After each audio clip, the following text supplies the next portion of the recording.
तो हम शुरू करने जा रहे हैं हमारा अगला chapter that is human capital formation. इससे पहले हम इस चैप्टर में आगे बढ़े, मैं आपका ध्यान ले जाना चाहूंगा कि आखिर ये चैप्टर हमें पढ़ना जरूरी क्यों है। तो जैसे कि हम जानते हैं कि अगर कोई भी बिजनेस है तो वो कुछ ना कुछ गुड्स एंड सर्विसेज देता है और वैल्यू जनरेट करता है। यानी कि वो किसी ना किसी इनपुट को किसी प्रोसेस के थ्रू गुजार के कोई आउटपुट जनरेट करता होगा। और इसी प्रोसेस में जो फैक्टर्स आते हैं या जो इनपुट्स की हमें जरूरत पड़ती है हम उन्हें नाम देते हैं फैक्टर्स ऑफ प्रोडक्शन। और अगर आप पीछे देखेंगे इस टेबल पे तो आप देखेंगे कि मेरे पीछे कुछ फैक्टर्स ऑफ प्रोडक्शन लिखे हुए हैं, जिसमें हमें पता है land, capital, labour and entrepreneur. जिसमें से आप देखेंगे कि labour and entrepreneur are nothing but a part of human capital. यानी कि लेबर और एंटरप्रेन्योर लोग होते हैं। इसीलिए हमारे लिए बहुत जरूरी है कि हम इस फैक्टर ऑफ प्रोडक्शन को जितना ज्यादा बेहतर डेवलप कर सके उतना हमारे लिए बेहतर होगा। अब हम इसे समझने की कोशिश करते हैं दो स्टोरीज के माध्यम से, कि जिसमें हम एक सिनेरियो लेते हैं बाबू का। बाबू की फैमिली इतनी फाइनेंशियली सक्षम नहीं थी, या he was not from a middle class और upper middle class background. As a result उसके माँ बाप ने उसकी हेल्थ केयर पे ज्यादा ध्यान नहीं दिया, उसकी एजुकेशन ज्यादा नहीं हुई।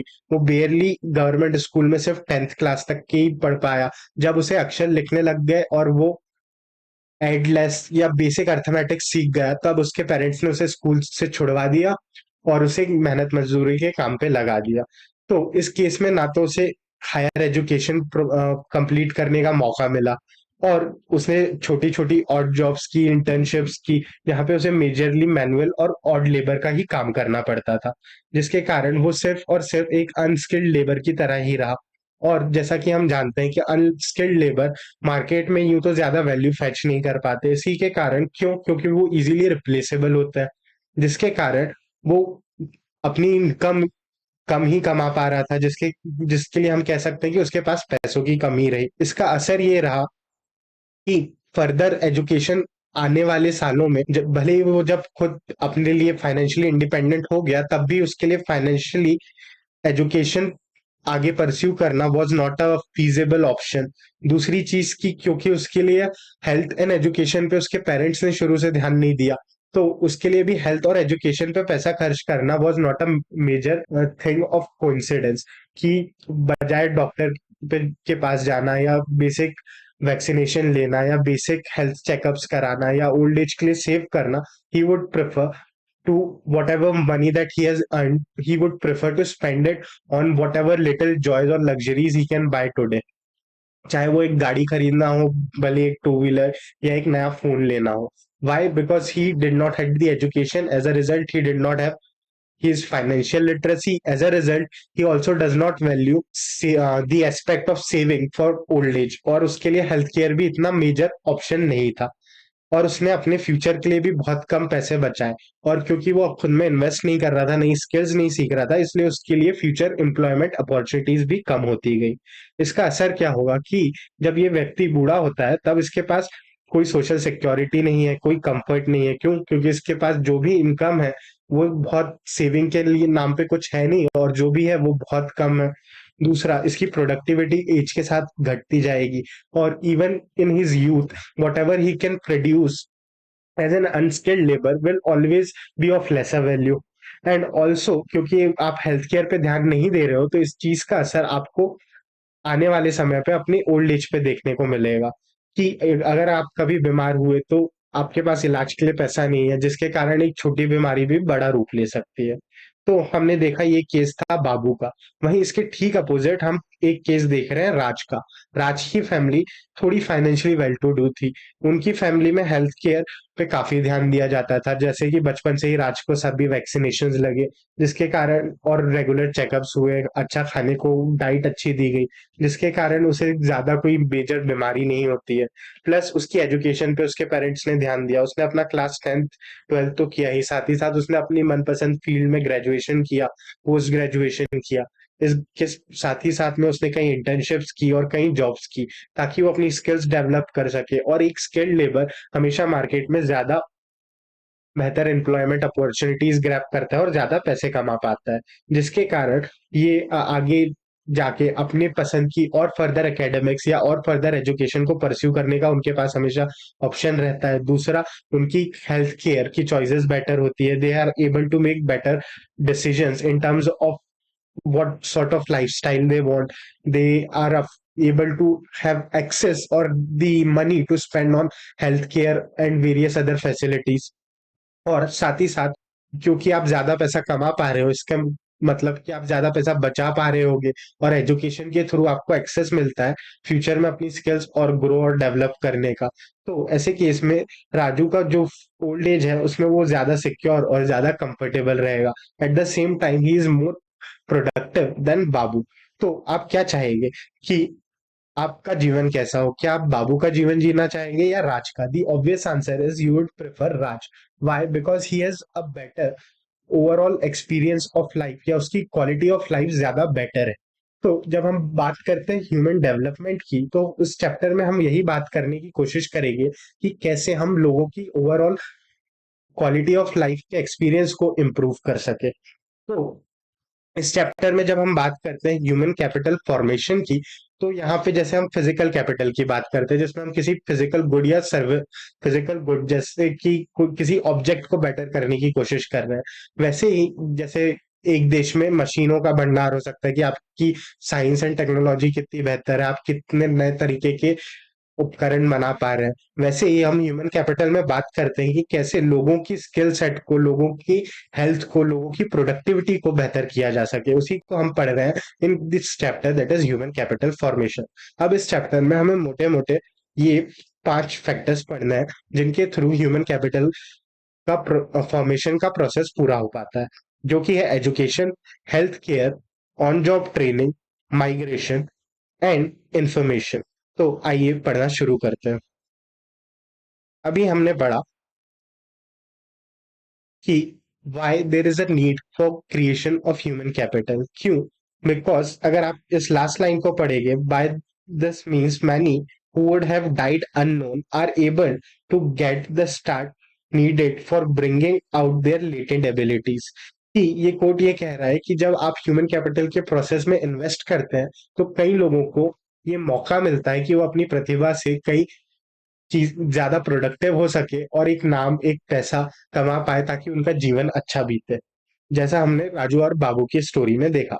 अब हम स्टार्ट कर रहे हैं इस चैप्टर में। इस चैप्टर में हम पढ़ रहे हैं सबसे पहली चीज कि फिजिकल कैपिटल और ह्यूमन कैपिटल में एक अंतर है। वो अंतर क्या है?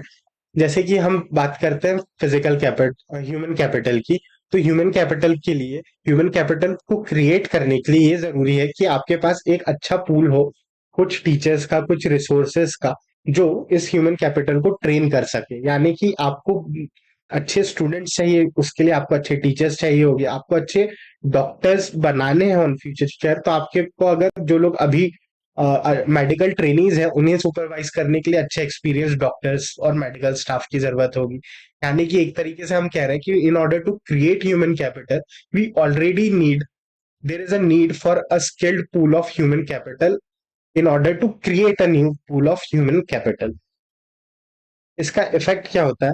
इसीलिए हम इन 5 फैक्टर्स की बात करने वाले हैं, जिनमें से पहला है एजुकेशन।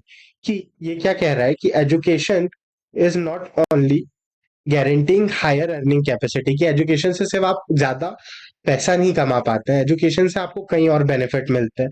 जैसे कि आपकी समाज में सोशल स्टैंडिंग अच्छी होती है, आपको लोग ज्यादा इज्जत देते हैं, you get a feeling of pride. दूसरा है आपके पास एक बेटर चॉइस मेकिंग एबिलिटी आ जाती है। क्यों? क्योंकि आपके पास सरप्लस अमाउंट है टू स्पेंड, जिसके कारण आप मार्केट से different products and services avail कर सकते हैं।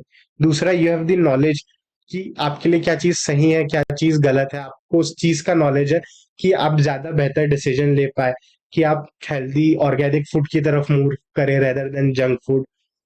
और साथ ही साथ में it helps you establish a commanding position in society. कि आप देखिए कि अगर एक डेली वेज लेबरर है और वहीं उसके अगेंस्ट में एक डॉक्टर है या एक वेल क्वालिफाइड इंजीनियर है, तो समाज में ज्यादा इज्जत किसे मिलेगी? ज्यादा आप कह सकते हैं कि जो ज्यादा पढ़ा लिखा है उसे। तो इसीलिए एजुकेशन से आपको एक सोशल स्टैंडिंग का भी बेनिफिट मिलता है। अब हम पढ़ रहे हैं ह्यूमन कैपिटल फॉर्मेशन क्यों जरूरी है। इसमें ये पॉइंट हम ऑलरेडी पढ़ चुके हैं कि हमें ह्यूमन कैपिटल क्रिएट करने के लिए we need good human capital to produce other human capital. This means we need to invest in human capital to produce more human resources out of it. तो इस चैप्टर में हम majorly बात करने वाले हैं कि ह्यूमन कैपिटल फॉर्मेशन का सोर्स क्या है, ह्यूमन कैपिटल फॉर्मेशन और इकोनॉमिक ग्रोथ के बीच में क्या कोई इंटरलिंकिंग है भी या नहीं, और हम बात करेंगे कि कैसे ह्यूमन कैपिटल ह्यूमन डेवलपमेंट से अलग है और गवर्नमेंट का क्या रोल रहा है इस प्रोसेस में। तो स्टार्ट करते हैं with sources of human capital formation, जिसमें जो हम पहला सोर्स पढ़ रहे हैं दैट इज एजुकेशन, कि education is the main source of human capital formation. क्यों? क्योंकि जितना ज्यादा आप एजुकेटेड होते हैं उतना आपकी मार्केट वैल्यू बढ़ती है, उतनी ज्यादा आपकी प्रोडक्टिविटी बढ़ती है, उतनी ज्यादा स्पेशलाइज्ड आप सर्विसेज प्रोवाइड कर पाते हैं। साथ ही साथ में अगर कोई पर्सन ज्यादा एजुकेटेड है तो वो ज्यादा इफिशिएंटली काम कर पाएगा, और इवन दो वो एज के साथ बूढ़ा होता जा रहा है और उसकी स्किल सेट धीरे धीरे मार्केट में उतनी रेलिवेंट नहीं रहे, पर रेगुलर ट्रेनिंग्स के थ्रू रेगुलर एजुकेशनल कोर्सेज या सेमिनार्स को ज्वाइन करते हुए रेगुलरली अपनी स्किल्स को अपग्रेड करते हुए वो व्यक्ति मार्केट में पहले से बेहतर पोजीशन कमांड कर सकता है। और एक मेजर रीजन एजुकेशन को प्रमोट करने का ये है कि इट इंक्रीजेस योर प्रोडक्टिविटी। दूसरा है expenditure on health is important source of physical capital formation. क्यों? क्योंकि जब आप स्वस्थ है, जब आपकी हेल्थ अच्छी है, तभी आप ज्यादा बेहतर तरीके से काम कर पाएंगे। क्योंकि an ill person can not work as competently and can not be as hard working as a fit person. कि अगर आपको बुखार है तो उस दिन आप ज्यादा काम नहीं कर पाते, आप फिजिकली तो काम कर ही नहीं पाएंगे, साथ ही साथ आप मेंटली भी एग्जॉस्ट रहेंगे। और अगर आपको कोई क्रॉनिक बीमारी है जो बार बार रियकर होती है, तो उसका असर सीधा आपकी प्रोडक्टिविटी पे भी दिखता है। और यहाँ पे आप देखेंगे तो यहाँ पे हमें कुछ मेडिकेशन के टाइप्स दिए गए हैं। पहला है कि हेल्थ केयर को बेहतर करने के लिए हमें मेडिकेशन पे या हेल्थ केयर पे खर्चा करना है। तो उसी को हम किस नाम से जानते हैं वो देखते हैं। पहला है प्रिवेंटिव मेडिकेशन। प्रिवेंटिव मेडिकेशन वो होता है जो हम किसी भी बीमारी को प्रिवेंट करने के लिए कर रहे हैं, जिसका एक एग्जांपल है वैक्सीनेशन। कि छोटे बच्चों को कई तरीके की वैक्सीनेशन दी जाती है, जैसे कि पोलियो ड्रॉप, ताकि वो किसी बीमारी का शिकार ना हो और उनकी हेल्थ केयर अच्छी रहे। दूसरी होती है क्यूरेटिव मेडिकेशन, जो कि होती है ट्रीटमेंट पर्पजेस के लिए, कि यदि आप बीमार हो गए तब जब आप डॉक्टर के पास जाते हैं तो वो जो आपको उस समय ट्रीटमेंट देता है, हम उसे नाम देते हैं क्यूरेटिव ट्रीटमेंट का या क्यूरेटिव मेडिसिन का। और finally social medicine. Social medicine में हम बेसिकली क्रिएट करना चाहते हैं अवेयरनेस, अवेयरनेस अपनी सोसाइटी में, ताकि हम एक हर्ड इम्यूनिटी डेवलप कर पाए। जैसे कि आप देखेंगे कि मॉनसून में हर जगह एक्ट शुरू कर देती है सरकार कि आप कहीं भी किसी भी जगह कचरा ना फेंके या अपने घर के आसपास पानी जमा ना होने दे। क्यों? क्योंकि वो पानी मॉस्किटोज के लिए ब्रीडिंग ग्राउंड बनता है, और फिर ये मॉस्किटोज बहुत सी बीमारियां फैला सकते हैं। तो जिस तरीके से आप अवेयरनेस क्रिएट कर रहे हैं, जो आप अवेयरनेस कैंपेन्स रन कर रहे हैं, उसे हम सोशल मेडिकेशन के अंदर पढ़ते हैं। वही चीज आपको यहाँ दी गई है। सबसे पहले हमें मेडिकेशन, मेडिकेशन में है curative medicine, medicine which is given during an illness. Then there is social medicine which is with the aim to spread healthcare literacy. Next is the expenditure on healthcare, which is directly increase will directly increases the supply of healthy labor force. Thus is a source of human capital formation। कि जब आपके यहाँ एक ऐसा व्यक्ति है जो ज्यादा हेल्दी है फिजिकली भी मेंटली भी, तो उसकी प्रोडक्टिविटी ज्यादा रहेगी। क्यों? क्योंकि वो ज्यादा मन लगा के काम कर पाएगा। उसके बाद है अगला पॉइंट है on job training. On job training का क्या मतलब होता है कि जब आप किसी काम को सीखना शुरू करते हैं तो आपके पास हो सकता है कि आपके एकेडमिक्स की वजह से एक बहुत अच्छा थियोरेटिकल नॉलेज हो, पर क्या जरूरी है कि आपका वो थियोरेटिकल नॉलेज प्रैक्टिकल लाइफ में आपको अप्लाई करते भी आता हो? तो उस केस में जो प्रैक्टिकल लाइफ की निटिग्रिटीज है वो सिखाने के लिए आप किसी सुपरवाइजर या किसी सीजन्ड प्रोफेशनल के अंडर ट्रेनिंग लेते हैं, इंटर्नशिप करते हैं। उसी को हम नाम देते हैं एज ऑन जॉब ट्रेनिंग का, जहाँ पे ये है कि आप किसी सुपरवाइजर के अंदर डेवलप काम करते हैं। अब ये ट्रेनिंग दो तरीके की हो सकती है। पहला, या तो ये ऑन जॉब ट्रेनिंग हो सकती है जहां आप जिस कंपनी में काम कर रहे हैं, आप वहीं पे उनके ऑफिस में ही सारी चीजें सीख रहे हैं। या दूसरी हो सकती है off campus training. Off campus training क्या होती है? जहाँ पे आपको ट्रेनिंग के लिए किसी और दूसरी फैसिलिटी पे भेजा जाए। उसके बाद अगला फैक्टर है हमारे ह्यूमन कैपिटल फॉर्मेशन का। हमने देखा एजुकेशन, कैसे एजुकेशन इंपॉर्टेंट है in order to give you the right skill set so you can work. वहीं पे हमने देखा हेल्थ। हेल्थ क्यों जरूरी है? It is to ensure that you can work smoothly without worrying about any challenges. फिर हमने देखा on job training. On job training क्यों जरूरी होती है? On job training is necessary in order to familiarize you with the nitty-gritties or the technical aspects of the job that you are going to do. उसके बाद अगला point हम देख रहे हैं, दैट इज माइग्रेशन। माइग्रेशन अब क्यों पढ़ना जरूरी है? क्यों? क्योंकि हो सकता है कि आप जिस जगह एजुकेशन पा रहे हैं या जिस जगह आप रह रहे हैं उस जगह वो इंडस्ट्री नहीं है या उतनी चीजें अवेलेबल नहीं है। जैसे कि एग्जांपल ले लेते हैं कि अगर आप किसी छोटे गांव में, तो वहां पे हम देखते हैं कि जो एजुकेशनल इंस्टीट्यूट्स है, हो सकता है कि वो क्लास 10th या क्लास 12 तक के बहुत अच्छे हो, लेकिन छोटे शहरों में दिक्कत ये होती है कि वहाँ हायर एजुकेशन या अच्छी यूनिवर्सिटीज नहीं होती है। तो फिर आप यूनिवर्सिटीज में एडमिशन्स के लिए मूव करते हैं टीयर 2 टीयर 3 सिटीज में। फिर जब आप टीयर 2 टीयर 3 सिटीज में जाते हैं, वहां अपने एजुकेशन को पूरा करते हैं थ्रू वेरियस यूनिवर्सिटीज, तब वहां पे एक मेजर प्रॉब्लम ये आती है कि हो सकता है आपका जो एजुकेशन लेवल है उस हिसाब से जो आप जॉब प्रोफाइल में काम करना चाह रहे हैं वो वैसी कंपनीज वहां पे नहीं है, वैसे एम्प्लॉयमेंट अपॉर्चुनिटीज नहीं है। तो फिर आप फर्दर मूव करते हैं towards tier 1 cities like Mumbai and Bangalore. क्यों? क्योंकि वहां पे एमएनसीज अवेलेबल है जो एक बेटर एक्सपोजर और एक बेटर सैलरी प्रोवाइड कर सकती है। तो कैसे आप कॉन्स्टेंटली मूव करते रहते हैं in search of better opportunity, तो वो चीज हम पढ़ रहेंगे माइग्रेशन में। एंड लास्टली इज इंफॉर्मेशन, कि ह्यूमन कैपिटल फॉर्मेशन में कई चीजें सबकॉन्शियसली हो सकती है। कि हम देखते हैं कि आज आपके पास इंटरनेट है, तो आपको पता है कि आपको क्लास 12th के बाद में कौन कौन से कैरियर ऑप्शंस है, आप कौन कौन से कोर्सेज परस्यू कर सकते हैं, उनके क्या रिस्क है, क्या टाइम ड्यूरेशन है, क्या इन्वेस्टमेंट है, क्या ट्रेड ऑफ्स है, और क्या ल्यूक्रेटिव सैलरीज या क्या रिटर्न आप उन पे जनरेट कर पाएंगे। ये क्यों है? क्योंकि आपके पास इंटरनेट का एक्सेस है। वहीं मान लीजिए अगर आप एक छोटे गांव में रहते हैं जहाँ पे हर कोई इतना ज्यादा हाईली एजुकेटेड नहीं है, और तो आपके मन में या आपको पता ही नहीं होता कि आप आज के जॉब मार्केट में क्या स्किल्स रिक्वायर्ड है या कौन कौन से करियर ऑप्शंस आपके पास है, तो वो बहुत लिमिटेड चीज हो जाती है। जैसे कि आप अपनी पेरेंट्स की जनरेशन में देखेंगे तो आप पाएंगे कि वहाँ एक जनरल ट्रेंड था कि ज्यादातर लोग साइंस ले रहे हैं तो इंजीनियरिंग ही कर रहे हैं या डॉक्टर ही बन रहे हैं। जबकि आप आज की जनरेशन में देखेंगे तो वो चीज बहुत वास्ट हो चुकी है कि कोई इंजीनियरिंग कर रहा है तो वो भी कोई किसी स्पेसिफिक पर्पज के लिए इंजीनियरिंग कर रहा होगा, या जरूरी नहीं है कि आप इंजीनियरिंग कर रहे हैं तो आपको उसी ट्रेडिशनल जॉब रोल में जाना है। आप मार्केटिंग, डिजिटल मार्केटिंग जैसे जॉब रोल्स पे भी शिफ्ट कर सकते हैं। लोगों को पता है कि एचआर करके भी एक ह्यूमन रिसोर्स का डिपार्टमेंट होता है जिसमें के लिए भी आप काम कर सकते हैं। कि अगर आपकी पीपल स्किल्स अच्छी है, आप लोगों से ज्यादा अच्छे व्यवहार बना सकते हैं, तो आप ह्यूमन रिसोर्स मैनेजमेंट के कोर्सेज परस्यू कर सकते हैं। वहीं अगर आप लीगल साइड में हैं और आपको टेक में भी इंटरेस्ट है, तो आप इंटेलेक्चुअल प्रॉपर्टी राइट्स और टेक रिलेटेड लॉज में अपना कैरियर बना सकते हैं। तो इसीलिए in order to choose the right kind of investment in education and the cities that you need to migrate, you need to have access of information. तो यहाँ पे दिया गया है माइग्रेशन के बारे में, क्यों लोग क्यों मूव करते हैं, ताकि they can fetch higher salaries and get better job opportunities. जो चीज यहाँ दी गई है कि technically qualified person like engineers and doctors migrate to other countries because they have higher salaries. लेकिन माइग्रेशन में कॉस्ट भी इन्वॉल्व होता है। वो कॉस्ट क्या है?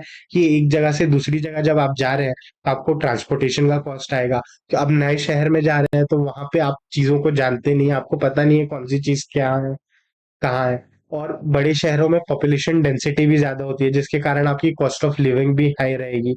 और साथ ही साथ आपका एक सोशल कॉस्ट भी आ जाता है। क्यों? क्योंकि आप जब नए शहर में जाते हैं तब वहाँ का बोलचाल, खाना पीना और लोगों को आप नहीं जानते, तो आप में एक सोशल एलियनेशन की भी फीलिंग आ सकती है। कि एक कल्चरल शॉक हो आपके लिए कि इस सेटअप में तो मैं बड़ा नहीं हुआ, तो मेरे लिए चीजें काफी अनफेमिलियर है। तो शुरू शुरू में वहां पे भी स्टेब्लिश होने में आपको हो सकता है दिक्कतें हो, लेकिन ये सारी कॉस्ट फिर भी बहुत लिमिटेड रहती है। क्यों? क्योंकि आप एक सिटी में मूव होते हैं, तब हो सकता है आपको 1 महीने, 2 महीने, 3 महीने उस सिटी में सेटल होने में लगे। बट एक बार आप उस इनिशियल फेज से गुजर गए, तो उसके बाद आपको चीजें उस शहर में कैसे काम करती है, वहाँ के लोग कैसे हैं, वहाँ का कल्चर कैसा है, उसका एक बेटर एक्सपोजर मिलता है। तो ओवरऑल ये जो कॉस्ट है, माइग्रेशन की कॉस्ट है, वो कम रहती है in comparison to the benefits that you are getting. As a result, the benefits of migration outweigh the cost of migration. उसके बाद है इंफॉर्मेशन, कि इंफॉर्मेशन क्यों जरूरी है, ताकि आप राइट टाइप ऑफ एम्प्लॉयबिलिटी और स्किल्स को चूज कर सके, और आप एट व्हाट कॉस्ट, ये भी एक बड़ी चीज है कि आपको किस तरीके की एजुकेशन चाहिए और किस कॉस्ट पे चाहिए, आप उस चीज का सामंजस्य बैठा पाए। This information is necessary to make decisions regarding the right investment, कि आप अपने स्किल सेट और नॉलेज और क्या चीज मार्केट में डिमांडेड है, इन तीनों का को कंबाइन करके अपने लिए एक राइट कैरियर पाथ चूज कर सके। इसीलिए इंफॉर्मेशन का होना इज इम्पोर्टेंट। अब हम बात करेंगे about two things, that is the cost versus benefit, कि ये जो हम इन चीजों में पैसे डाल रहे हैं, उससे क्या कॉस्ट होता है और क्या बेनिफिट होता है, कि ह्यूमन कैपिटल फॉर्मेशन करना क्यों जरूरी है। क्यों? क्योंकि ये पॉजिटिव एक्सटर्नैलिटीज को जन्म देता है। अब ये पॉजिटिव एक्सटर्नैलिटीज क्या है, वो समझते हैं हम। पहली चीज है कि कॉस्ट। कॉस्ट होती है किसी भी चीज को पाने का खर्चा, एक्सपेंसेस। तो कॉस्ट हो सकती है प्राइवेट कॉस्ट और सोशल कॉस्ट। प्राइवेट कॉस्ट वो जो एक इंडिविजुअल पे करता है उन गुड्स एंड सर्विसेज को एंजॉय करने के लिए। वही सोशल कॉस्ट क्या होती है? सोशल कॉस्ट वो कॉस्ट होती है जो पूरी सोसाइटी बियर करती है उस इंडिविजुअल के उस गुड्स एंड सर्विसेज को एंजॉय करने के लिए। जैसे एक एग्जांपल के थ्रू समझते हैं। जैसे कि अगर एक इंडिविजुअल है, एक कंज्यूमर है, वो एक अच्छा साउंड सिस्टम खरीद के लेके आता है, तो उस साउंड सिस्टम को खरीदने के लिए जो आपने पैसे दिए, वो बन गया आपकी प्राइवेट कॉस्ट। पर उससे आप गाने बजा रहे हो, आप देर रात को गाने बजा रहे हो, बहुत लाउड म्यूजिक, बहुत लाउड वॉल्यूम लेवल पे, तो इससे जो लोग नॉइस पॉल्यूशन हो रहा है, जो लोगों की नींद डिस्टर्ब हो रही है, उस चीज को हम नाम देते हैं सोशल कॉस्ट का। That is the loss borne by public at large, that is noise pollution in this case. और ये जो एक्सटर्नल कॉस्ट है, इसी को हम नाम दे देते हैं एज नेगेटिव एक्सटर्नैलिटी का। वहीं पे हम बात कर रहे हैं बेनिफिट की। बेनिफिट क्या होता है? बेनिफिट होता है वैल्यू एडिशन, की किसी भी चीज का क्या आपको लाभ मिला। वैसे ही प्राइवेट बेनिफिट भी हो सकता है, सोशल बेनिफिट भी हो सकता है। प्राइवेट बेनिफिट क्या होता है? वो पैसे जो आपने किसी गुड्स एंड सर्विसेज के लिए दिए, जैसे कि एजुकेशन। अगर आपने एजुकेशन में खर्चा किया, तो उसका आपका प्राइवेट बेनिफिट क्या है? कि आपको ज्यादा बेटर एम्प्लॉयमेंट अपॉर्चुनिटीज मिलेगी, आपको हायर सैलरीज मिलेगी। लेकिन इसका सोशल बेनिफिट क्या है? इसके सोशल बेनिफिट ये है कि पहला, आप एक ज्यादा रिस्पॉन्सिबल सिटीजन होगे, आप इन्वायरमेंटली ज्यादा कॉन्शियस रहेंगे, आप इकोनॉमिक ग्रोथ में कंट्रीब्यूट कर रहे हैं, जिसके कारण आपके देश की जीडीपी ओवरऑल ग्रो हो रही है। आप ओवरऑल अपने कल्चर को ज्यादा बेहतर तरीके से समझ पाएंगे, अपनी वैल्यूज को प्रिजर्व कर पाएंगे, और आने वाली जनरेशन को सही और गलत चीजें ज्यादा बेहतर तरीके से खुद भी प्रैक्टिस करेंगे और उन्हें भी सिखाएंगे। तो आपके अकेले के एजुकेटेड रह होने से समाज में एक बड़ा इम्पैक्ट पड़ता है। क्यों? क्योंकि आप एक ज्यादा जिम्मेदार नागरिक बनते हैं, तो उससे एक सोशल बेनिफिट भी बनता है। इसी को हम नाम दे देते हैं पॉजिटिव एक्सटर्नैलिटी। तो इसीलिए हम देख रहे हैं कि फैक्टर्स ऑफ प्रोडक्शंस, जैसे कि health, migration, information, education, on job training, ये 5 फैक्टर्स है जिनसे ह्यूमन कैपिटल फॉर्म होती है। और ह्यूमन कैपिटल फॉर्म करना क्यों जरूरी है? क्यों? क्योंकि ह्यूमन कैपिटल फॉर्मेशन से जन्म लेती है पॉजिटिव एक्सटर्नैलिटीज। अब हम डिफरेंस समझने की कोशिश करेंगे कि फिजिकल कैपिटल और ह्यूमन कैपिटल में क्या अंतर होता है। तो फिजिकल कैपिटल क्या होती है? Physical capital is nothing but the actual goods and services, जो आप जो टेंजिबल गुड्स एंड सर्विसेज बना रहे हैं। जैसे कि आपके देश में जितनी मशीनरी है, जितनी बिल्डिंग्स है, जितना फैक्ट्री स्पेस अवेलेबल है, उसे हम फिजिकल गुड का नाम देते हैं। वहीं पे ह्यूमन कैपिटल क्या है? Human capital consist of all skill, education, health, on job training, knowledge that an individual acquires in order to be more productive. तो इन दोनों में पॉइंट ऑफ डिफरेंस क्या होता है? सबसे पहला है ट्रांसफरेबिलिटी। क्या कि फिजिकल कैपिटल आप ट्रांसफर कर सकते हैं, कि एक व्यक्ति अपने एसेट्स को किसी दूसरे व्यक्ति को दे सकता है, बेच सकता है। इसलिए इनमें 100 फिजिकल कैपिटल में 100% ट्रांसफरेबिलिटी है। वहीं पे ह्यूमन कैपिटल में 100% ट्रांसफरेबिलिटी नहीं है। क्यों? क्योंकि जो मेरी स्किल्स है वो मैं आपको ट्रांसफर नहीं कर सकता। जैसे एक डॉक्टर है तो उनके पास जो भी अब मेडिकल नॉलेज है वो किसी और पर्सन को टीच तो कर सकते हैं, लेकिन जो उनका रिक्वायर्ड स्किल सेट है, या जो उन्हें कांस्टेंट मेडिकल प्रैक्टिस के थ्रू जो एक्सपोजर गेन हुआ है, जो उनका नॉलेज बेस है, क्या वो उस ज्ञान को किसी और व्यक्ति को ऐसा का ऐसा ट्रांसफर कर दे कि जैसे हम फिजिकल एसेट को ट्रांसफर कर रहे हैं कि ये लो आज से ये डिवाइस तुम्हारा, तो आपसे तुम उस डिवाइस पे को यूज करने की 100% ओनरशिप तुम्हारे पास आ गई। वैसे क्या ह्यूमन कैपिटल को, उस नॉलेज को 100% ट्रांसफर किया जा सकता है? Not so. क्यों? क्योंकि अगर आपको ह्यूमन कैपिटल या उस नॉलेज को ट्रांसफर भी करना है तो आपको कांस्टेंट एजुकेशन की जरूरत पड़ेगी, ट्रेनिंग की जरूरत पड़ेगी, जो एक टाइम कंज्यूमिंग प्रोसेस है। और उसके बाद भी गारंटी नहीं है कि स्टूडेंट 100% उस नॉलेज को वैसा का वैसा गेन कर पाए जैसा जो पर्सन उसे सिखा रहा है, उनका जो ओरिजिनल इंटेंशन है। तो ह्यूमन कैपिटल फॉर्मेशन में ट्रांसफरेबिलिटी इज लिमिटेड। उसके बाद हम बात कर रहे हैं डिसीजन मेकिंग की, कि फिजिकल कैपिटल फॉर्मेशन एक कॉन्शियस डिसीजन होता है। क्यों? क्योंकि आपको पता होता है कि यार मुझे फोन खरीदना है, तो मुझे कौन सा फोन खरीदना है, किस कंपनी का खरीदना है, कौन सा मॉडल खरीदना है। You have that specification in your mind. वहीं पे मैं बात करूं ह्यूमन कैपिटल फॉर्मेशन की, तो ये पार्टली कॉन्शियस प्रोसेस होता है। क्यों? क्योंकि जैसे कि आप अपनी खुद की बात करें तो आपको कौन से स्कूल में, आपको कौन सी फील्ड चूज करनी है आफ्टर क्लास 10th, ये आप डिसाइड कर रहे हैं। लेकिन 10th तक के आपकी जो प्राइमरी स्कूलिंग रही है, हायर सेकेंडरी स्कूलिंग रही है, वो सब आपके पेरेंट्स डिसाइड करते हैं।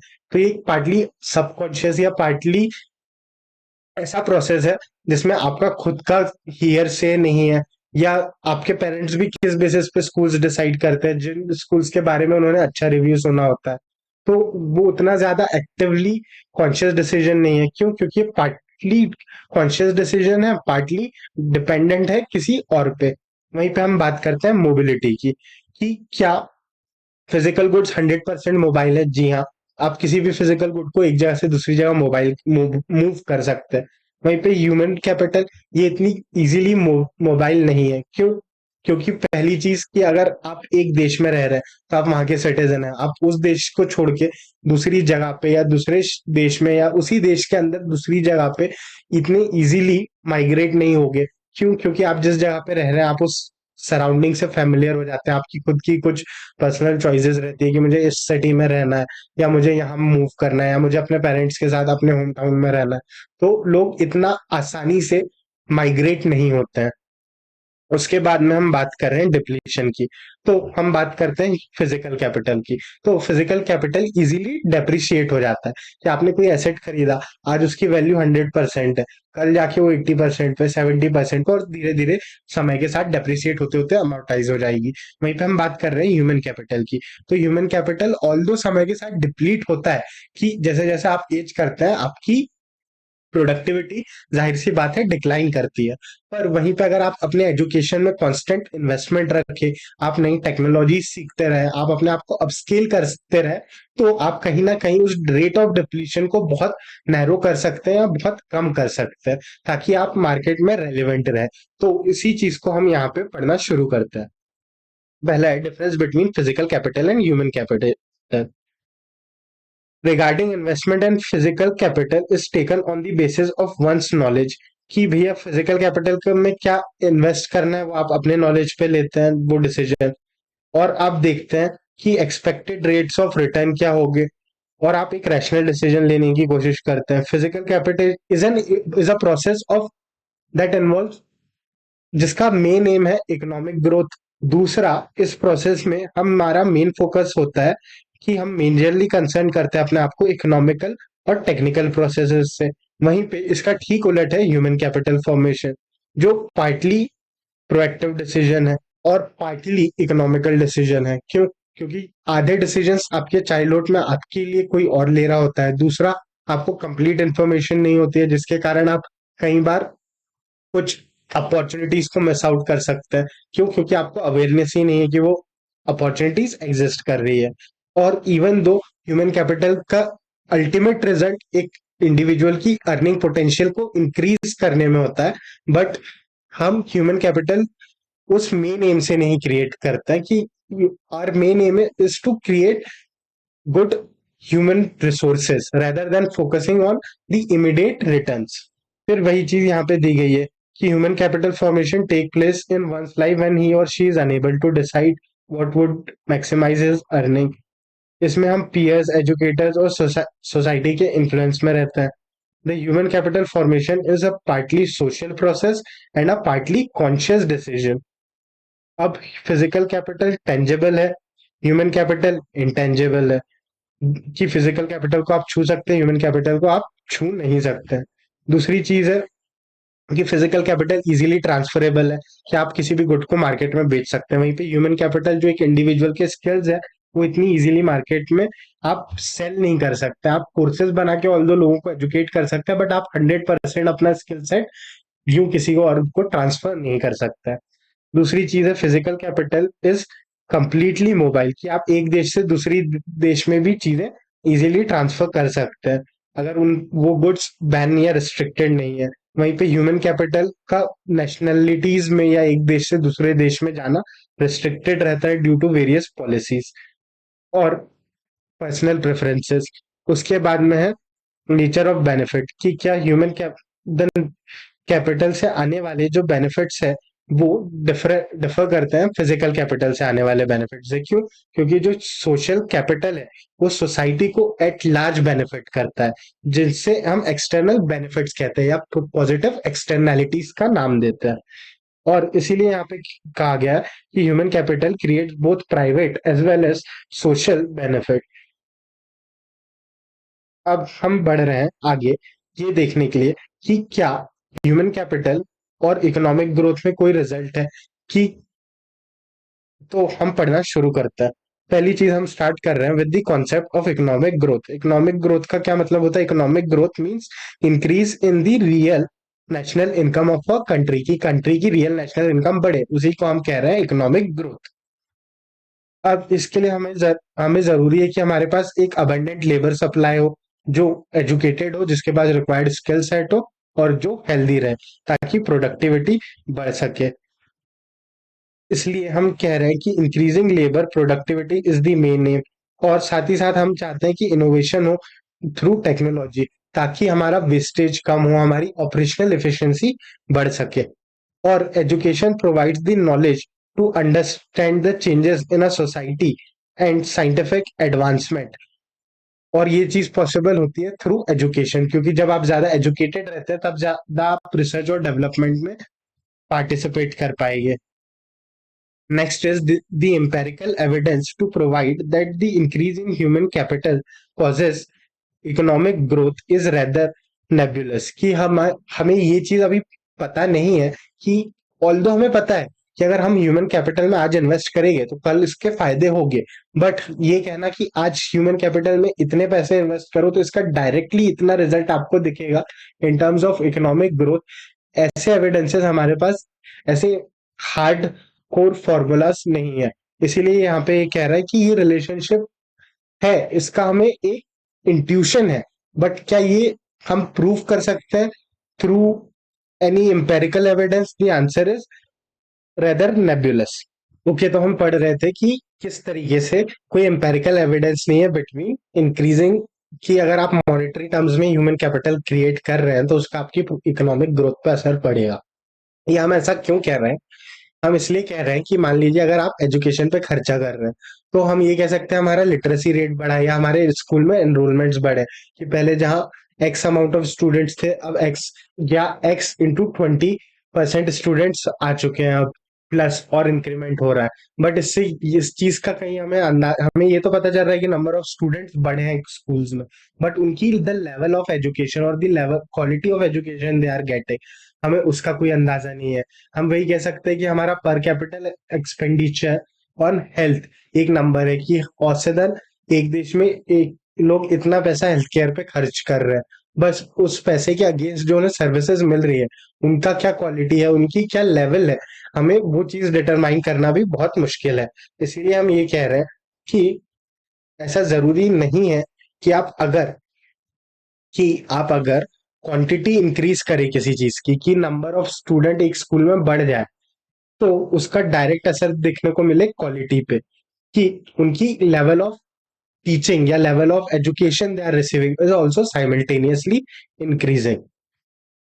अब यहाँ पे आप देखेंगे कि ह्यूमन कैपिटल हमारे सेवेंथ 5 ईयर प्लान का भी हिस्सा है, जिसमें ह्यूमन रिसोर्स डेवलपमेंट पे हम फोकस कर रहे हैं।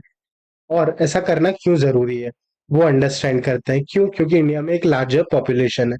अब या तो दो चीजें हो सकती है। पहली चीज कि या तो ये लार्जर पॉपुलेशन जो है वो अनएजुकेटेड रहे, अनहेल्दी रहे, जिसके कारण उनकी स्किल्स कम रहे। जब इनकी स्किल सेट कम रहती है, तो या तो ये लोग अनएम्प्लॉयड रहेंगे, या इनकी लिमिटेड अर्निंग कैपेबिलिटी रहेगी कि ये मैनुअल जॉब्स ही कर पाएंगे, जिसके कारण ये इकोनॉमिक ग्रोथ में ज्यादा कंट्रीब्यूट नहीं कर पाएंगे। और इन्हें बेसिक नेसेसिटीज जैसे कि खाना या हेल्थ केयर के लिए गवर्नमेंट पे डिपेंडेंट रहना पड़ेगा, गवर्नमेंट एड्स पे, जिसके कारण इनकी ओवरऑल क्वालिटी ऑफ लाइफ कम रहेगी। वहीं पे अगर हम इसी लार्ज पॉपुलेशन को अच्छी शिक्षा दे, अच्छा स्वास्थ्य दे, यानी कि इनकी एजुकेशन पे खर्चा करें, इनके हेल्थ केयर पे खर्चा करें, तो इसका रिजल्ट ये होगा कि आगे चल के इनकी प्रोडक्टिविटी बढ़ेगी। जब इनकी प्रोडक्टिविटी बढ़ेगी, तो ये लोग ज्यादा इकोनॉमिक ग्रोथ में कंट्रीब्यूट कर पाएंगे, जिसके कारण इकोनॉमी ग्रो होगी। और एक एजुकेटेड और हेल्दी पर्सन ज्यादा कॉन्शियस डिसीजंस ले सकता है, ज्यादा इन्फॉर्म्ड चॉइसेस बना सकता है, जिसके कारण उसकी क्वालिटी ऑफ लाइफ बेहतर होगी, और जनरल पॉपुलेशन में हमें एक बेहतर लिविंग स्टैंडर्ड देखने को मिलेगा। इसीलिए it is important for us to educate our, और rather involve ourselves with the process of human capital formation. अब हम देख रहे हैं कुछ फैक्टर्स जिनकी के थ्रू हम समझना की कोशिश करेंगे कि ह्यूमन कैपिटल का क्या असर होता है। पहली बात है रियल पर कैपिटल इनकम की, कि जब भी हम बात करते हैं पर कैपिटल का, पर कैपिटल मतलब होता है कि हम किसी भी टोटल, अब टोटल न्यूमरेटर को डिवाइड कर रहे हैं by total population of a country. जैसे कि हम बात कर रहे हैं पर कैपिटल इनकम की, तो एक देश में जितनी भी इनकम जनरेट हुई, तो जो भी हमारी इनकम एक देश जनरेट करता है, उसे हम डिवाइड कर देते हैं by the total population that lives in that country. तो उससे हमें क्या मिल जाती है? पर कैपिटल इनकम। तो यहाँ पे हम देख रहे हैं about per capital income in this infostat. तो यहाँ पे आप देखेंगे कि इंडिया का per capital income as such from 7,651 rupees से इंक्रीज होके इन ईयर 2016-17 में बढ़ के आ चुका है एट 77,659 रुपीज। वहीं पे जो क्रूड डेथ रेट है, कि 1,000 लोगों में से कितने लोगों की डेथ हो जाती है हमारी पॉपुलेशन में, वही 1951 में 25% था, जो अब घट के 6.3% रह गया है। यानी कि क्या, जितने लोगों की डेथ हो रही है वो कम हो रही है, यानी लोग कम मर रहे हैं, यानी उनकी लाइफ एक्सपेक्टेंसी बढ़ रही होगी। वही चीज हमें देखने को मिल रही है। कैसे? कि लाइफ एक्सपेक्टेंसी जो कि फीमेल्स के लिए 36.2 और मेल्स के लिए 37.2 इन द ईयर 1951, वो आगे जाके बढ़ जाती है for 67, for the age of 67 and age 70, की जहाँ पे average life expectancy at time of birth थी कि एक मेल 37.2 ईयर्स ही जिएगा, या एक female on an average 36.2 years ही जीती इन 1951। वहीं पे अब ये लोग in the year 2016-17 on an average एक life expectancy between 67 year for males and 70 years for females का एक एवरेज आप ले सकते हैं।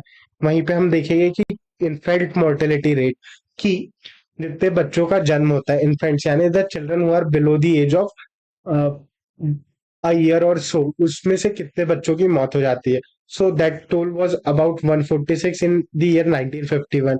वही आते आते घट चुका है टू 33 इन 2016-17। यानी कि हमने अपने हेल्थ एजुकेशन पे कुछ ना कुछ तो इन्वेस्टमेंट की है। वहीं पे दी लिटरेसी रेट, कि कितने लोग लिख पढ़ सकते हैं, उस चीज का परसेंटेज ग्रो हुआ है फ्रॉम 16%, फ्रॉम 16 रफली 16.67% टू 76%, कि अब हमारे देश में ऑलमोस्ट 76% पॉपुलेशन है जो लिटरेट है।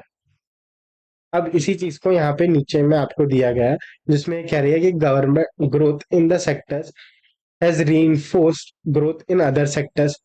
कि एक सेक्टर में अगर आप ग्रोथ होगी तो दूसरे सेक्टर पे भी उसका असर पड़ता है। जैसे कि क्या, कि अगर लोग ज्यादा कमा रहे हैं, उनकी पर कैपिटल इनकम बढ़ रही है, तो वो ज्यादा हेल्थ एजुकेशन पे ध्यान दे पाएंगे, जिसके कारण उनकी एवरेज लाइफ एक्सपेक्टेंसी बढ़ेगी, जो क्रूड डेथ रेट है वो कम होगा, इन्फेंट मोर्टेलिटी रेट भी कम होगा।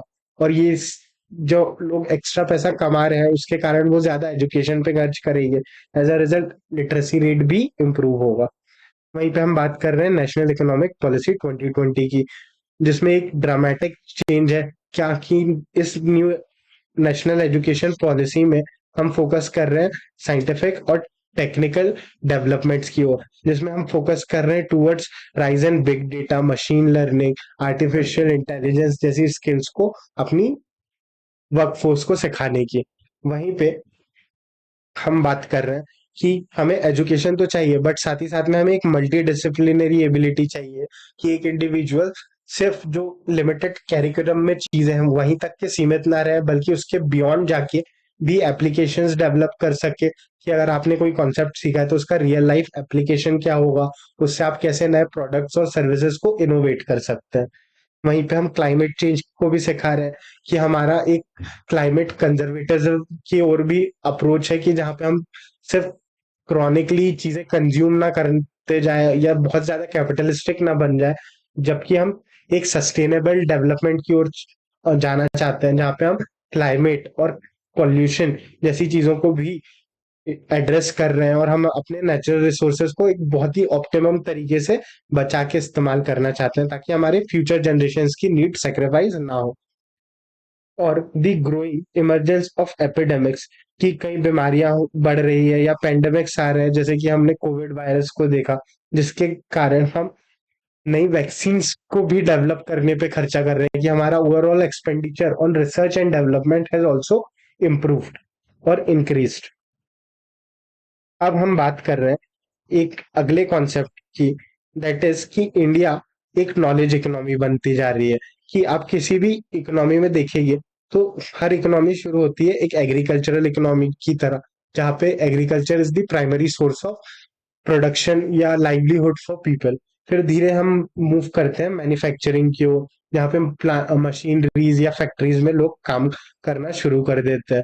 तो मैन्युफैक्चरिंग सेक्टर ग्रो होता है, इंडस्ट्रीज ग्रो होती है। फिर धीरे धीरे हम मूव करते हैं सर्विसेज की ओर, कि जहाँ पे लोग ज्यादा से ज्यादा नॉलेज बेस्ड सर्विसेज देना चाहते हैं, जहाँ हम एक सर्विस ओरिएंटेड इकोनॉमी बन जाते हैं। तो जैसा हम लास्ट चैप्टर में देख के आए थे कि इंडिया एक एग्रीकल्चरल इकोनॉमी थी जो मैन्युफैक्चरिंग की ओर मूव करती, लेकिन मैन्युफैक्चरिंग सेक्टर से ज्यादा इंडिया में सर्विस सेक्टर का बूम रहा है, कि हम कैसे एक नॉलेज हब बन गए हैं globally for providing various services.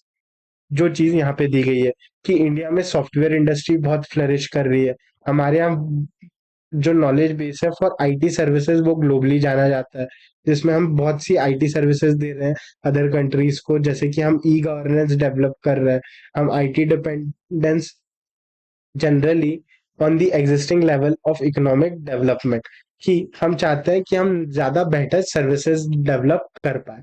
जैसे कि हम बात करते हैं डिजिटल ट्रांसफॉर्मेशन इन इंडिया का, तो हमने बैंकिंग सिस्टम को इम्प्रूव किया कैसे, हमने आधार सिस्टम लाया थ्रू ऑथेंटिकेशन ऑफ आइडेंटिटी के लिए।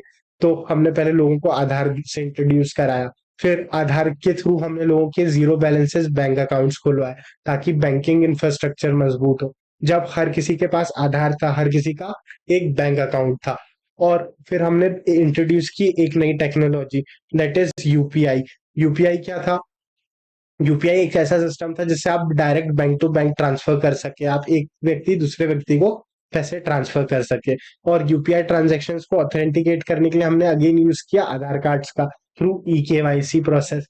तो इस तरीके से हमने देखा कि कैसे हम अपना नॉलेज बेस्ड इकोनॉमी या सर्विस बेस्ड इकोनॉमी को इम्प्रूव कर रहे हैं, ताकि इकोनॉमिक ग्रोथ हो सके।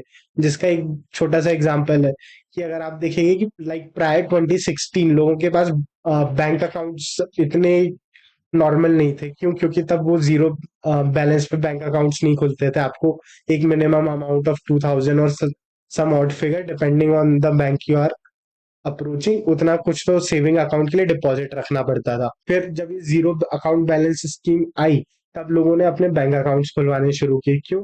क्योंकि अब बैंक अकाउंट खुलाने का एक तो प्रोसेस इजी हो गया था, आपको डॉक्यूमेंटेशन कम लग रहा है। दूसरी चीज, बैंक में खाता खुलवाने के लिए अब आपको कोई इनिशियल इन्वेस्टमेंट भी देने की जरूरत नहीं है।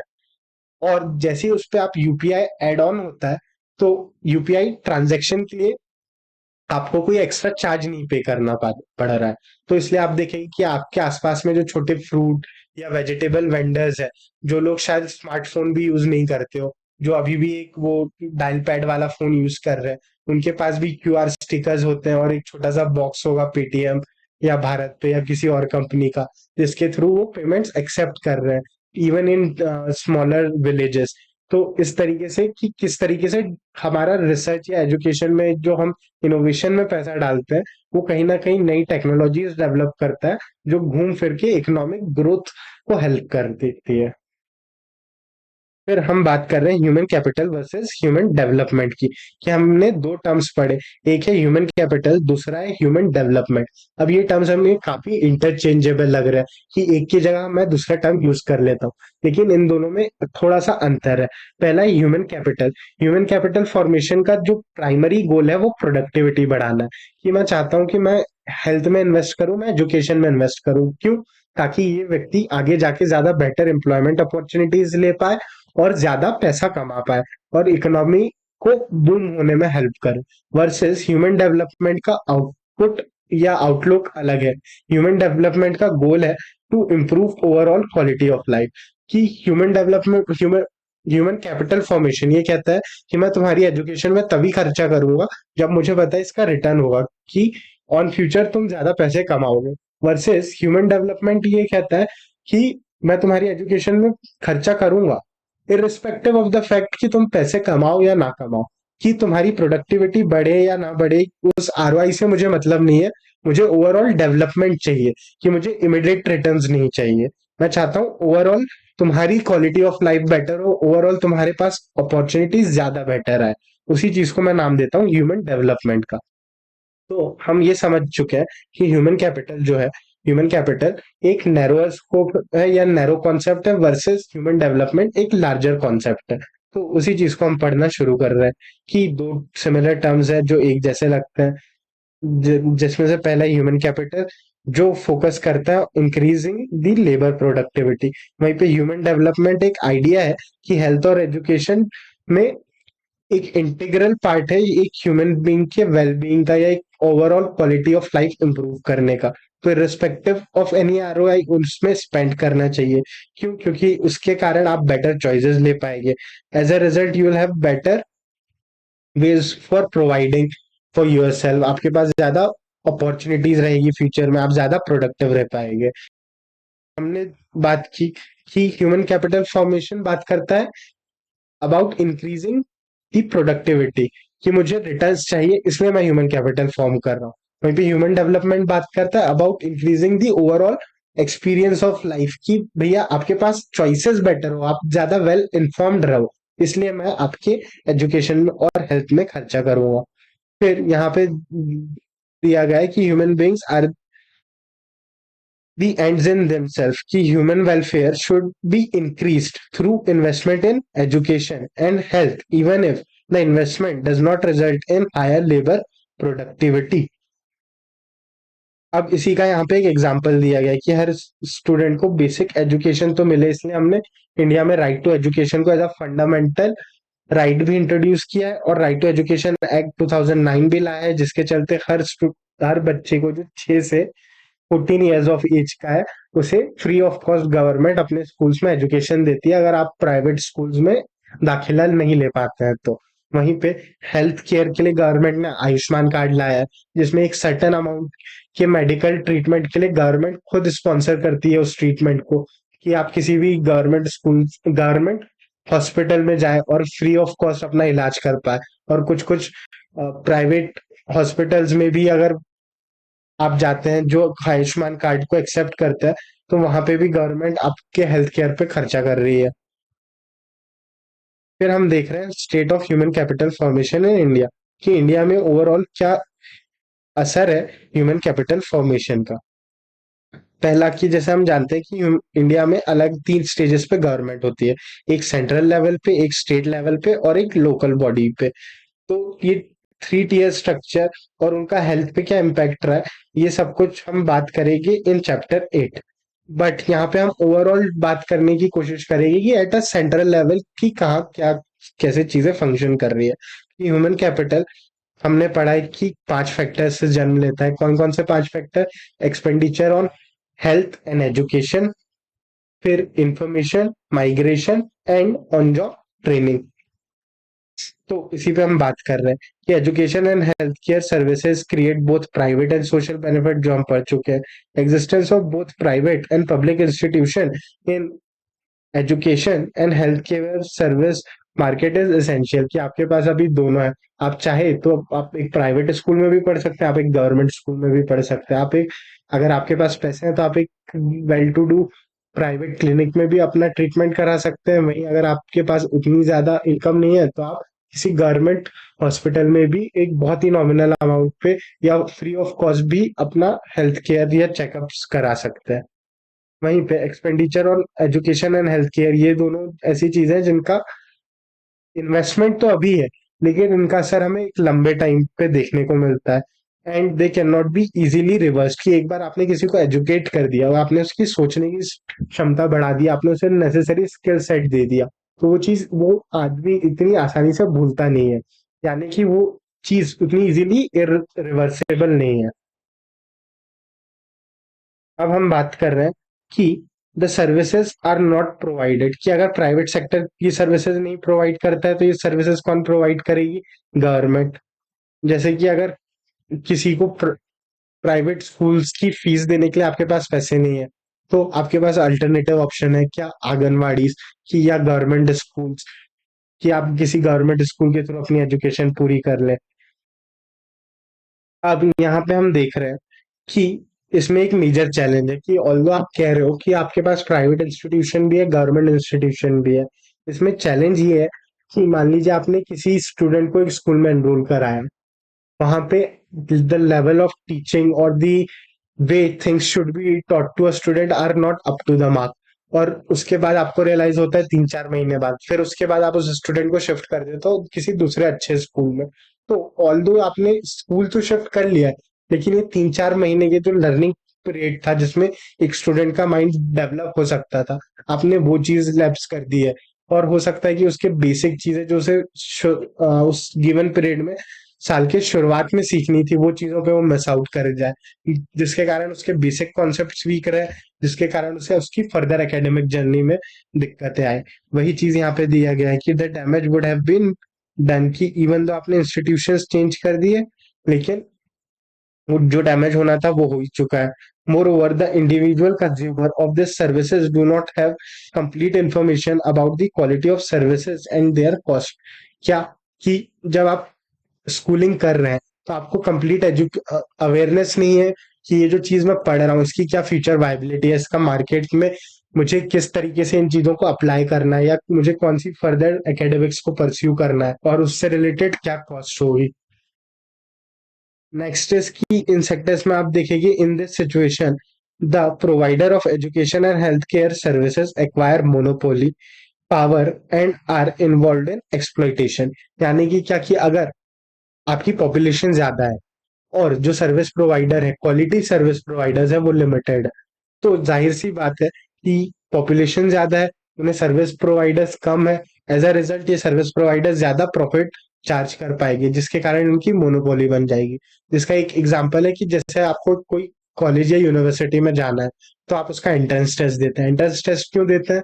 क्यों? क्योंकि बहुत से बच्चे हैं जो उसी यूनिवर्सिटी में उसी कोर्स में अप्लाई करना चाहते हैं जिसमें आप जाना चाह रहे हैं, बट अल्टीमेटली उस कॉलेज के पास the number of seats there is limited.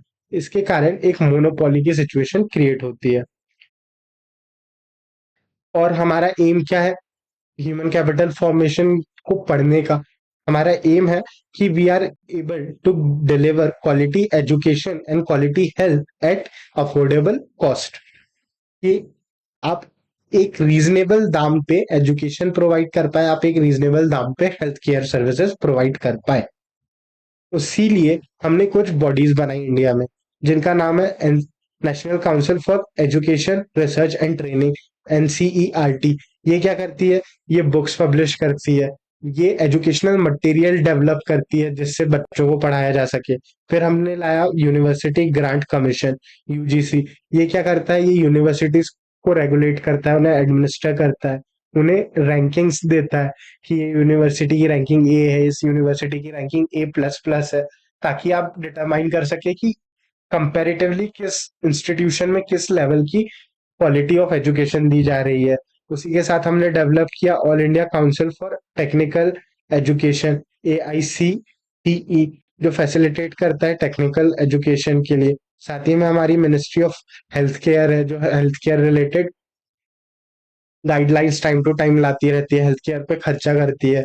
और and organisations like national medical commission and Indian council for medical research, ICMR, जो ये इंश्योर करती है कि हम कैसे प्रिवेंटिव मेडिकेशन पे काम कर सके, हम जो इलनेसेस है उनके क्योर्स ढूंढ सके, और ओवरऑल रिकवरी बेटर कर सके किसी भी एलिंग पर्सन की।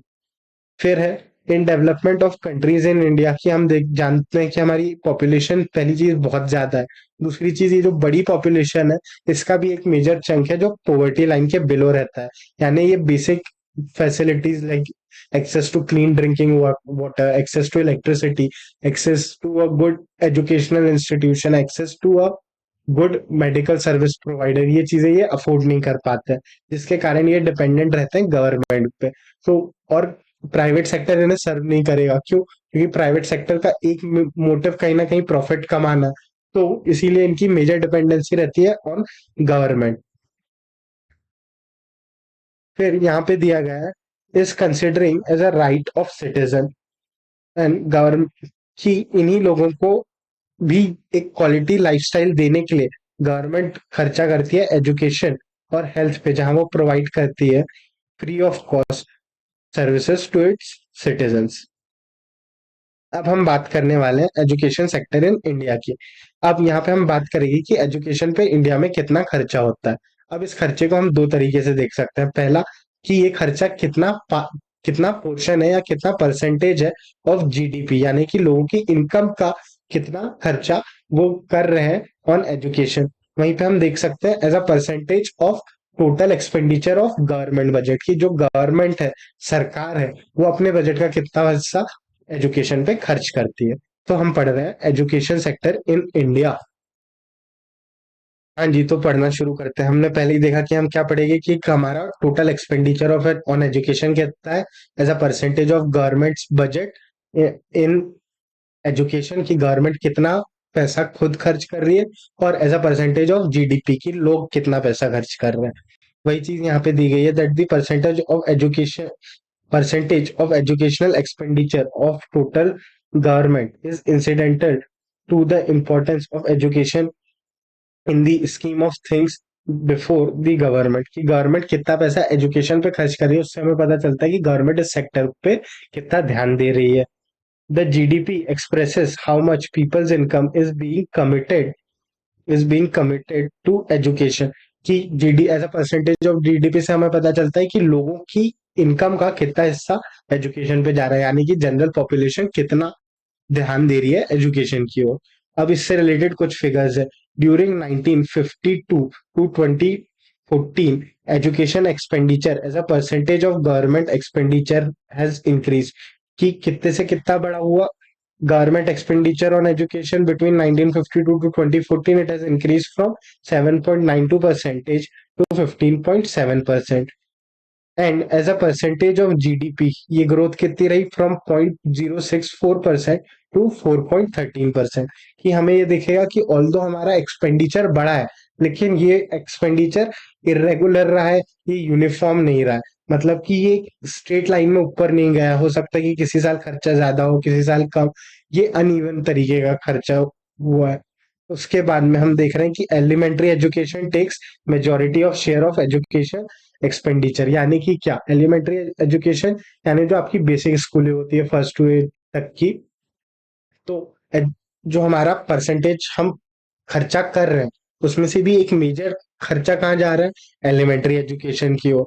जो हायर सेकेंडरी एजुकेशन है या कॉलेज लेवल की एजुकेशन है या पोस्ट ग्रेजुएट लेवल की एजुकेशन है, वहां पे हमारा खर्चा अभी भी काफी कम है। उसके बाद में यहाँ दिया गया है कि the government spends less on higher education as a percentage, की हमने देखा कि गवर्नमेंट एलिमेंट्री एजुकेशन पे तो बहुत खर्चा कर रही है, लेकिन जो ग्रेजुएट या पोस्ट ग्रेजुएशन लेवल की जो एजुकेशन है, उस जगह पे गवर्नमेंट एक्सपेंडिचर कम होते हुए हमें दिख रहा है। दूसरा है, this does not mean that the financial resources should be transferred from tertiary education to elementary education, कि हम इसका ये मतलब नहीं निकाल सकते कि अच्छा गवर्नमेंट एलिमेंट्री एजुकेशन में खर्चा कर रही है, बढ़ा रही है, टर्शियरी सेक्टर में या जो हायर एजुकेशन है वहां पे गवर्नमेंट ज्यादा खर्चा नहीं कर रही है। तो इसका कि मैं ये मतलब मानूं क्या कि जो गवर्नमेंट हायर एजुकेशन पे खर्चा कर रही थी वही पैसा वो एलिमेंट्री एजुकेशन में डाल रही है?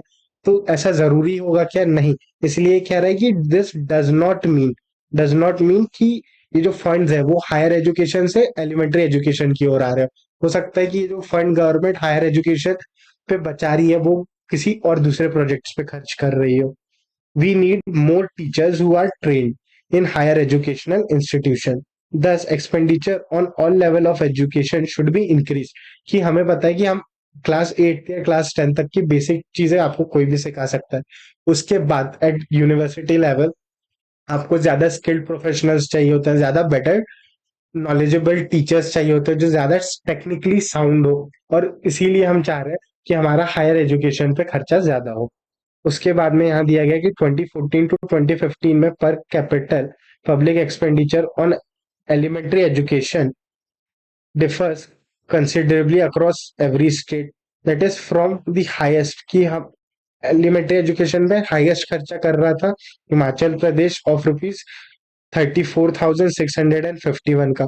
वहीं पे जो लोएस्ट एक्सपेंडिचर था वो बिहार का था, ऑफ रुपीज 4,088 का, कि जहाँ पे पर कैपिटल एक्सपेंडिचर यानी कि क्या, कि जहाँ पे हिमाचल प्रदेश में एक व्यक्ति के एजुकेशन पे रफली 34,500 रुपीज खर्च हो रहे थे, वहीं पे वो खर्चा बिहार में एक व्यक्ति की एजुकेशन पे रफली 4,100 रुपए के आसपास आ रहा था। This lead to difference in educational opportunity and across different state, की जब जिस स्टेट में एजुकेशन पे ज्यादा खर्चा है, जाहिर सी बात है हायर एजुकेशनल इंस्टीट्यूशंस भी वही होगी, जाहिर सी बात है वहां ज्यादा एम्प्लॉयमेंट अपॉर्चुनिटीज आएगी, वर्सेस जहाँ पे बेसिक एलिमेंट्री एजुकेशन पे ही खर्चा कम हो रहा है, वहां पे हायर एजुकेशन के लिए अच्छी यूनिवर्सिटीज डेवलप नहीं हो पाएगी, एज अ रिजल्ट वहां पे ज्यादा एम्प्लॉयज भी नहीं आएंगे, जिसके कारण एक माइग्रेशन का भी हमें ट्रेंड देखने को मिलेगा। This is what is causing migration. फिर हमें आगे दिया गया है कि एजुकेशन कमीशन बना, जिसने कहा कि education commission between the year 1964 to 1966 had recommended कि हमें अपनी जीडीपी का एटलीस्ट 6% तो खर्च करना चाहिए ऑन एजुकेशन। फिर तपस मजूमदार कमेटी अपॉइंट हुई गवर्नमेंट के द्वारा 1999 में, जिसने एस्टिमेट किया कि गवर्नमेंट का एक्सपेंडिचर रहा है of rupees 1.37 lakh crore over the past 10 years, यानी कि 1998 से लेके 1998-9 से लेके 2006-7 तक के गवर्नमेंट ने रफली 1.37 लाख करोड़ खर्च किया है 10 साल के पीरियड में on education, to bring all the children between the age of 6 to 14 under the preview of elementary education। फिर की हम बात कर रहे हैं कि जो हम 6% का खर्चा हमें करना चाहिए, जो एजुकेशन कमेटी की रिकमेंडेशन है कि हमें एटलीस्ट अपनी जीडीपी का 6% एजुकेशन में खर्च करना चाहिए, लेकिन हम अभी कर कितना रहे, लिटिल ओवर 4%। फिर हम देख रहे हैं कि वहां पे भी एक डेफिसिट है ऑफ रफली 2% का। इन द ईयर 2009 हम like right to children's education, क्या कि राइट टू फ्री एजुकेशन, की कोई भी बच्चा अगर 6 to 14 ईयर्स ऑफ एज का है तो उसे फ्री एजुकेशन दी जाए गवर्नमेंट स्कूल्स में, और ये एजुकेशन लेना उसका एक फंडामेंटल राइट है कि आप किसी बच्चे को एजुकेशन डिनाई नहीं कर सकते। साथ ही साथ में यहाँ पे आप देख रहे हैं कि गवर्नमेंट ने एक 2% का सेस इंट्रोड्यूस किया है, 2%, जैसे कि जब आप कभी भी किसी का इनकम टैक्स रिटर्न देखेंगे तो वहां पे एक 2% का हेल्थ एंड एजुकेशन सेस लगता है। ये सेस क्या होता है? ये टैक्स होता है जो स्पेसिफिकली रिजर्व्ड है, कि ये 2% का जो टैक्स लिया गया है, ये गवर्नमेंट सिर्फ हेल्थ और एजुकेशन के सेक्टर्स पे ही खर्चा करेगी।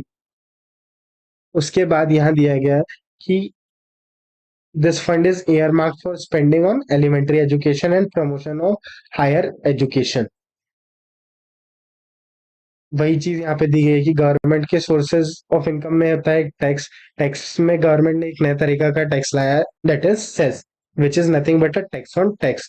ये टैक्स एक स्पेसिफिक पर्पस के लिए पर्पस के लिए जमा किया जा रहा है, that is for expenditure on health and education. That means this money can only be spent towards improving the healthcare and the elementary education facilities in the country।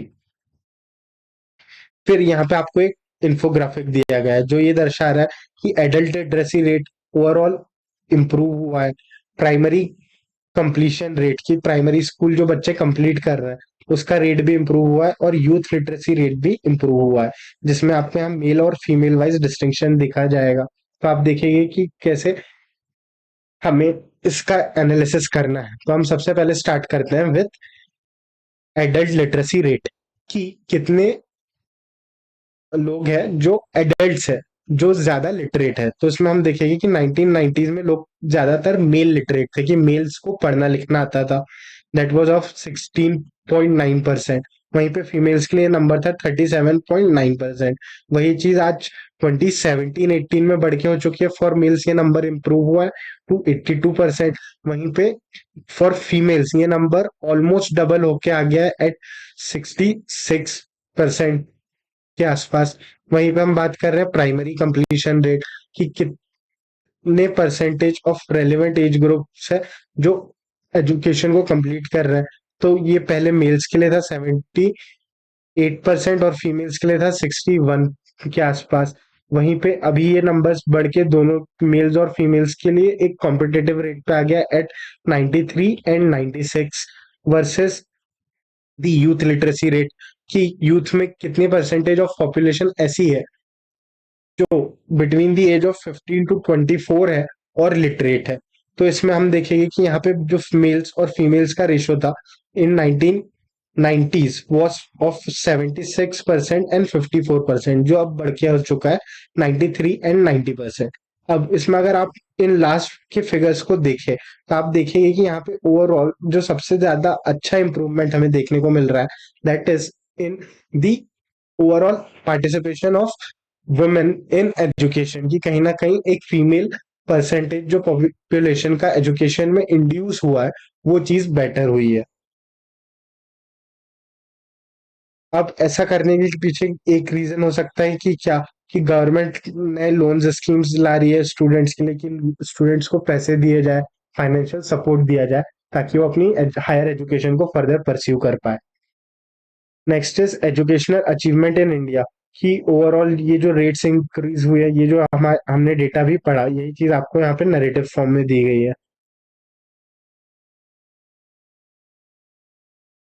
अब हम बात कर रहे हैं अबाउट द फ्यूचर प्रोस्पेक्ट्स, की India का future कैसा दिखता है। Still absolute number of illiterates in India is as much as India's population was at the time of independence, कि हमारा ऑल्दो एजुकेशन पे खर्चा तो बड़ा हो रहा है, बट हमारे साथ एक बड़ा चैलेंज क्या है कि वो हमारी ओवरऑल पॉपुलेशन भी बढ़ी है। तो अगर हम कहते हैं कि 10% ऑफ पॉपुलेशन, तो कहने को ये 10% बहुत कम साउंड करता है, लेकिन इन टर्म्स ऑफ नंबर ये लाखों करोड़ों में आ जाता है।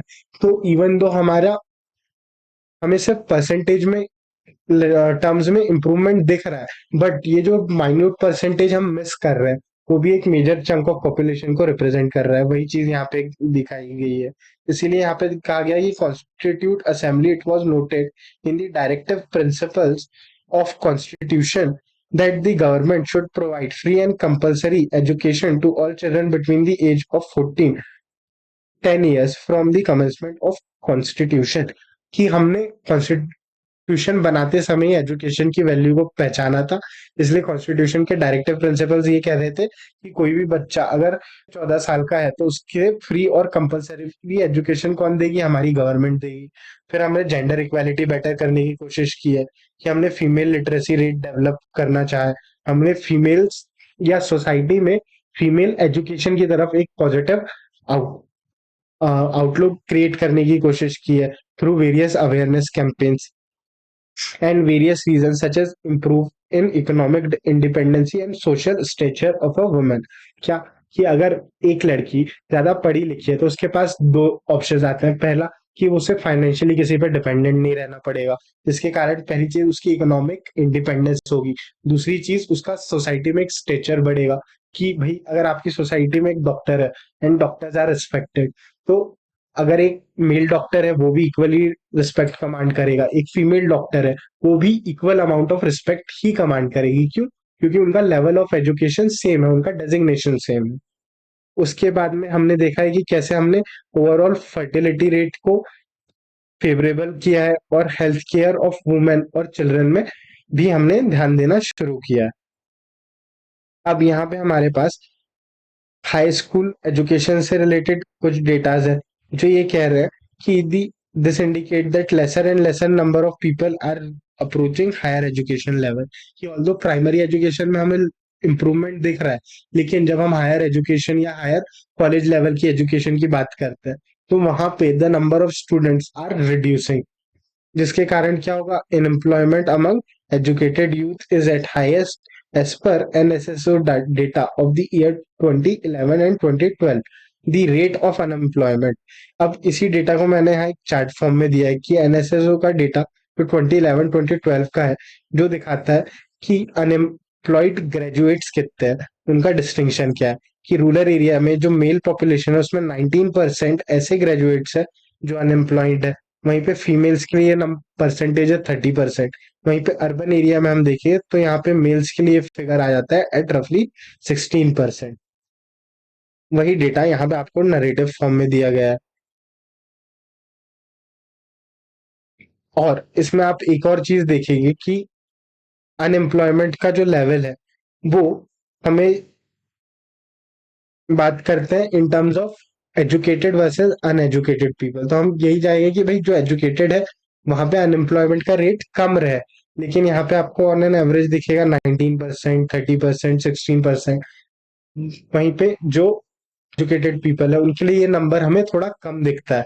जो लोग प्राइमरी एजुकेशन करके आए हैं उनके लिए ये नंबर कितना आ जाता है?